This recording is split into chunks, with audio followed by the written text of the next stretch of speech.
The interesting thing is, all three of these games are going for the same thing, but they do it in very different ways. Combat is the main attraction in all three, pretty much, but KCD2 has a methodical, hyper-realistic approach. Crimson Desert feels more like a hack and slash as you progress, and of course, Elden Ring is Souls-like. We will get to combat, but let's start with the other main attraction, the game world. Crimson Desert is huge and varied.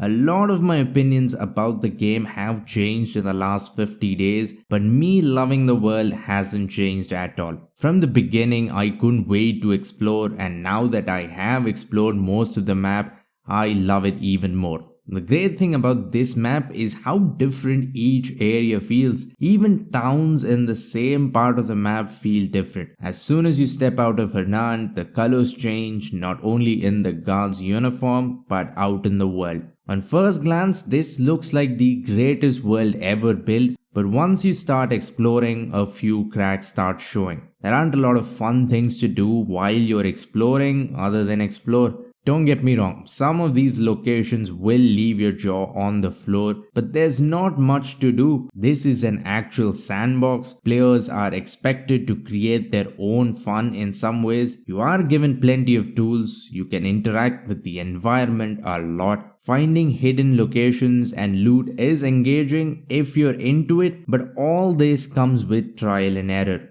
Being at one place, trying out all the different possibilities for an hour looking for hidden loot interests you, this is literally the perfect game. Because there is a lot of stuff to find, but finding them the honorable way isn't about figuring out a smart solution, but about trying every possible solution until you get the right one. Even puzzles are like that. You throw stuff at the wall until something sticks. This is why I feel people are spending so much time with the game. If you don't look up stuff and you explore every interesting location and you try to finish the main campaign along with some side stuff, I cannot imagine anyone finishing this game under 100 hours at least. Elden Ring feels like a 2020s game built on a vision from the 90s. The amount of fun I have had exploring the game is only rivaled by the other two in this comparison. Elden Ring is like a retro game in another aspect. It doesn't take time to get good.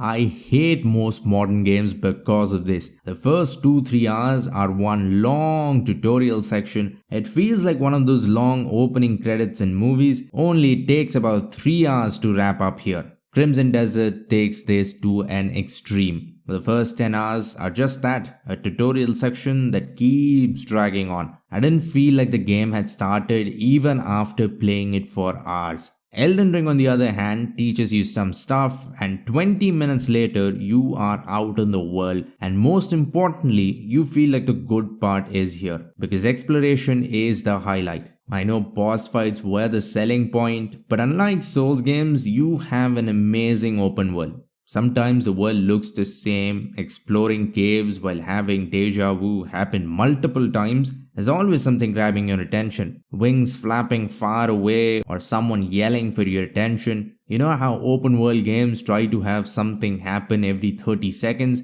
I think it's even less here. I was constantly pulled in every which way. I decide to take a journey across the map and I end up spending an hour at the cave that was in spitting distance. From Software made full use of Elden Ring being a fantasy open world. So many fantasy games just stick to giants and dragons, but the world of Elden Ring is creative. Going the extra mile and exploring is always worth it. You might run into a flying jellyfish or a giant cockroach or the most interesting places. It's not just the bosses, the world is creative too. The lighting, terrain, castles look like they are built on clouds, giant cliffs that leave you wondering what's down there, to a giant tree illuminating the world. I am a huge Song of Ice and Fire nut. The world building is what fascinated me the most there, and with the author of those books, George R.R. Martin, working on this world, it was exciting news and the world lives up to all the hype. Kingdom Come Deliverance 2 is very different from the other two games in this comparison. It's grounded. Warhorse Studios can't just throw a 70-foot flying lizard to keep the player engaged. The immersion in this world comes from storytelling. There are no surprises or magical locations like Elden Ring or Crimson Desert. There are no giant wonders in the middle of the world to discover. It's just green and brown, and somehow it's just as immersive. Talking to NPCs is fun. They don't talk in circles. Characters feel like actual people. Helps that Henry himself doesn't feel like a hero in the world. This allows other characters to have the spotlight, which only makes them more interesting. The world feeling so grounded and realistic is why it's so immersive. Even fantasy games like The Witcher 3 and Skyrim are realistic in this aspect. NPCs have their own motives and motivations instead of just revolving around the protagonist. Crimson Desert and Elden Ring both fall short in this one thing. You will rarely enjoy random conversations out in the world. Other than mingling with drunks, kings and noble knights, you have very little to do in the world actually. Everything is narrative driven. Being an actual real life map that is somewhat historically accurate doesn't help. People in 14th century Bohemia had their hands full trying not to die of starvation or disease or an invasion. There are plenty of skills to get better at, alchemy, forging weapons, but when you're just exploring, there's very little to do or see that isn't narrative focused, which isn't a problem in the slightest for me. Elden Ring is one of the most creative worlds I've experienced, not just in games. It's filled with things to marvel at, fight, or sometimes marvel at and fight. The frequency of you running into interesting things is also ridiculous. Seriously, every 10 steps I take, I run into something that grabs my attention. Crimson Desert does this to a lesser degree. Just the physical world I love it's beautiful and varied, but once you start exploring, it feels empty at times. So Elden Ring has the best game world among the three. Let's move on to gameplay, combat in particular, which I'm so excited to talk about because these three games have three completely different combat systems for very similar games. Elden Ring's combat is Dark Souls, but for people who aren't into pain. You'll still be punching through walls more often than your regular RPG, but Elden Ring is for everyone while having the soul of Dark Souls. Combat doesn't feel like a video game. You can't trick your way to winning. Neither can you do the same thing over and over again and expect to win. I know these games are known for boss battles, but fighting minions is a lot of fun, especially human enemies. Moving around, parrying, using distance is sometimes better than slashing at a giant cockroach's legs 100 times. But boss battles are a spectacle.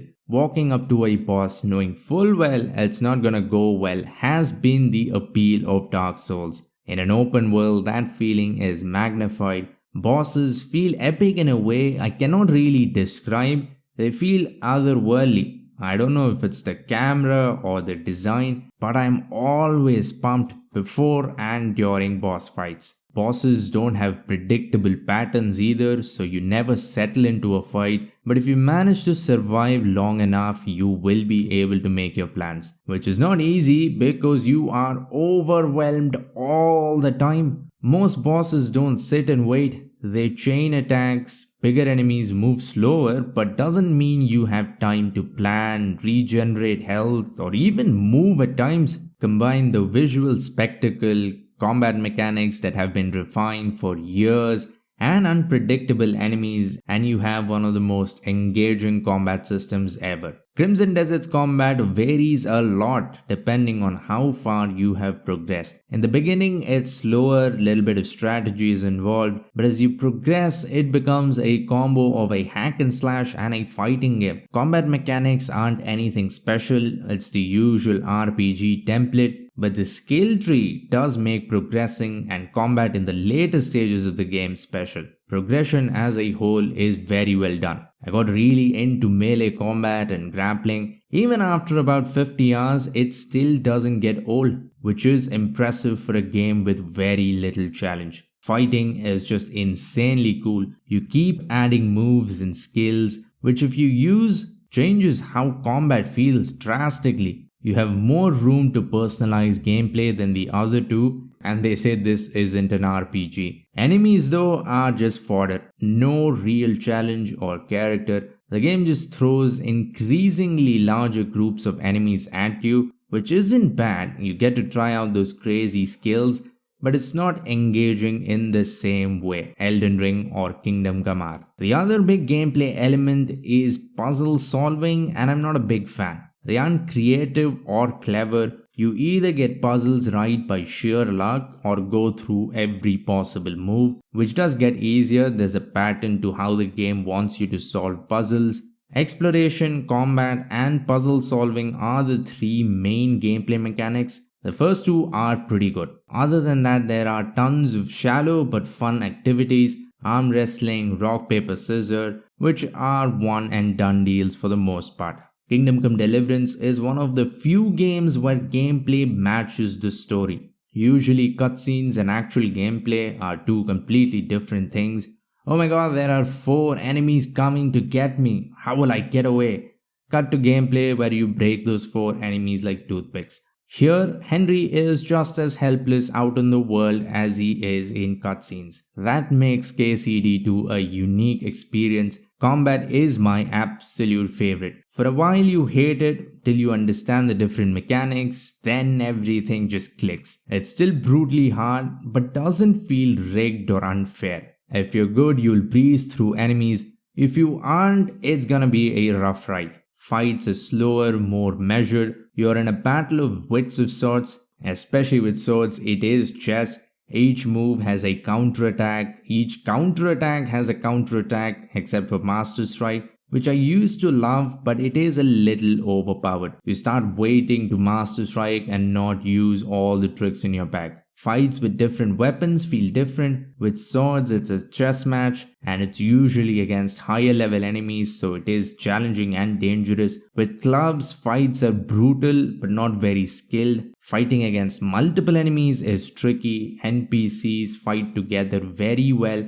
They won't attack you one by one. They'll surround you and attack from all angles if you let them. So movement is important. It's more polished than the original Kingdom Come and it's better except for Master Strike. Combat is skill and strategy combined, which is exactly what I want in a game. Other than fighting, there are different skills to master which range from not frustrating to lockpicking. Forging weapons was the only minigame I actively did. Everything else the game had to force me to participate. Overall, Kingdom Come Deliverance 2 has the better gameplay. I think Elden Ring is just as good, but personal preference I am going with KCD2. Crimson Desert is good at a few things, but isn't great at any one.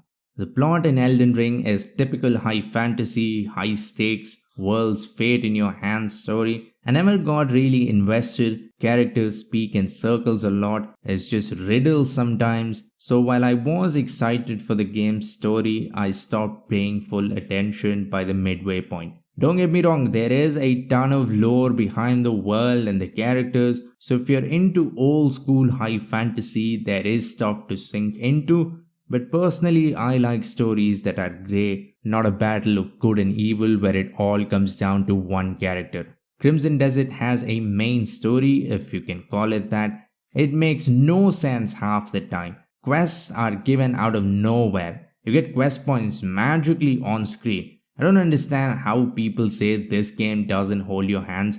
With the main story, it absolutely does. You have to do things in a particular order. Even collecting posters from a notice board has to be done in a certain order. Exploration is way more freeing, but the main campaign is just there. It's filled with exposition dumps while Cliff just stands there for the most part. I definitely not recommend Crimson Desert to anyone who prioritizes the plot even a little bit. Kingdom Come Deliverance 2 is about politics if you look at it as a whole, but Henry is just a pawn in the political game, which is great. The story never takes itself too seriously. You have plenty of silly adventures along the way. The main story is solid, but it's because of the characters mostly. So while the main story is above average, the little interactions are just brilliant. Every conversation I have, I am completely hooked. Doesn't matter who I'm talking to, a beggar or a lord, the dialogue keeps your attention. If you're a fan of clever writing, hilarious dialogue, and a more character driven approach, you will love Kingdom Come Deliverance 2. RPG mechanics only elevate conversations. Henry is a unique protagonist, so conversations with NPCs feel very different than what we usually get in RPGs. Kingdom Come Deliverance 2 has the better story and it wins this comparison as well. Elden Ring comes close, it's of the same quality as KCD2, but personal preference does play a factor here. While Crimson Desert didn't win any rounds, it's still very good in its own way. That sounds like a consolation prize, but it is really not. Exploring the world of Pywell and fighting armies of enemies is the most fun I have had in a while in a game. KCD2 is perfect in nearly every way and it feels like a game tailor-made for me. So it wins this comparison. Click the video on screen to see every open world game series ranked. For now, like, comment and subscribe. If you enjoyed this one, you will love future content on this channel as well. Thanks for watching and have a great day wherever you are.